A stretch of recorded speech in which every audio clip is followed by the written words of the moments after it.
علماء سے مسئلے پوچھیں کہ اس دنیا میں اسلام کا غلبہ کیسے ہوگا، جو اس دور کے مسائل ہیں۔ علماء سے یہ پوچھیں کہ ہمارے ملک میں اسلامی احکامات کا نفاذ کس طرح ہوگا۔ علماء سے یہ مسئلہ پوچھیں کہ ہمارے حکمران جو شراب پیتے ہیں، جو اپنی راتیں رنگین کرتے ہیں، اور جو ہمارے پیسے پر اب بدماشی کر کے جو ڈاکہ ڈالتے ہیں ہمارے ٹیکسوں پر، اب بتائیں ہمیں حل کیا ہے ان کا؟ کیا اسی ہم گندے نظام کو قبول کرتے رہیں اور ہم نے جو غلامی میں زندگی گزاری اسی طرح غلامی میں اپنی آئندہ نسلوں کو بھی ان کی غلامی میں دے دیں؟ یا ہمارے لیے کوئی اللہ نے کوئی ایسا سسٹم، ایسا نظام آسمان سے نازل کیا ہے کہ ہم اس سسٹم اور نظام کو اس معاشرے میں نافذ کریں اور ہماری زندگی جو ہے وہ سکون کے ساتھ جو ہے وہ گزرنا شروع ہو جائے؟ کب پوچھیں گے علماء سے یہ مسئلے؟ ایک شرابی، وہ سائنس کا وزیر ہے، فواد چودھری اسے کہا جاتا ہے، کھڑا ہو جاتا ہے مفتی منیب کے خلاف۔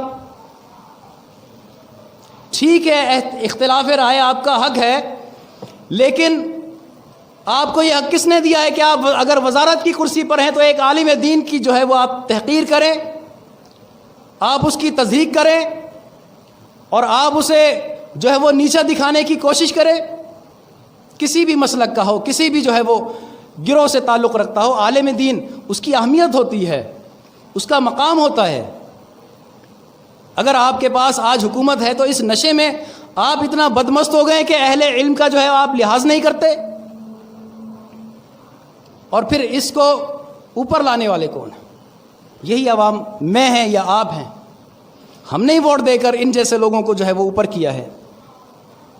یعنی ہم ابھی تک یہ سمجھنے کے لیے تیار نہیں ہے کہ ہماری نسلیں تباہ ہو گئی اس جمہوری نظام میں، کہ جو جمہوری بھی نہیں ہے، جو مغربی جمہوریت کا ہمیں جو ہے وہ دھوکہ دیا جاتا ہے، تو یہ کون سی جمہوریت ہے؟ تو اس سسٹم میں جو ہے وہ نہ پہلے جو ہے وہ انسان کی فلاح تھی، نہ اب ہے، نہ آئندہ ہوگی۔ فلاح کب ہے؟ فلاح ہے علم میں، فلاح ہے روشنی میں، فلاح ہے سیدھی راہ میں، اور فلاح اور کامیابی اسی وقت جو ہے وہ انسان کو انفرادی طور پر اور پورے معاشرے کو اجتماعی طور پر فلاح اسی وقت حاصل ہوگی جب وہ اہل علم کو آگے کرے گا، کہ جو قرآن کے مطابق، احادیث کے مطابق قوم کی رہنمائی کریں گے۔ پھر وہ جدید مسائل جو ہیں، جدید تقاضے کے تحت ان میں بھی رہنمائی کریں گے، اور جو اسلام کے بنیادی عقائد ہیں، بنیادی مسائل ہیں، ان میں بھی رہنمائی کریں گے۔ لیکن کب ہوگا؟ جب ہم ان علماء کے پاس جا کر ان سے گزارش کریں گے کہ آپ آئیں، باہر نکلیں اور قوم کی رہنمائی کریں، تو یہ قوم اسی وقت سدھر سکتی ہے۔ باقی ہم یہ کہیں کہ ہم بڑے بڑے کبار علماء وہ فوت ہو جائیں، ہمیں خبر بھی نہ ہو، اور کوئی انڈین اداکار خود اپنی زندگی کا خاتمہ کر لے تو پورے پاکستان کے بچے بچے کو اس کا علم ہو جائے۔ فلاں فلم کب ریلیز ہوگی انڈیا کی، وہ ہم سب نوجوانوں کو پتہ ہو، اور یہ نہ پتہ ہو کہ ایک بہت بڑے عالم دین کا درس ہے، تقریر ہے، واعظ ہے، مسائل پر گفتگو ہے، اور ہمیں دن بھی معلوم نہ ہو، تاریخ بھی معلوم نہ ہو۔ پھر جب تاریخ گزر جائے، پھر ہم کبھی رستے سے گزرتے ہوئے کوئی وہ پمفلیٹ یا اشتہار دیکھیں، پھر کہیں کہ یہ پروگرام ہو گیا، یعنی یہ ہو گیا۔ اللہ اللہ خیر صلی اللہ، کہاں سے قوم رہنمائی حاصل کرے؟ یہ درد ہے۔ یہ قوم سمجھے گی تو فلاح پائے گی۔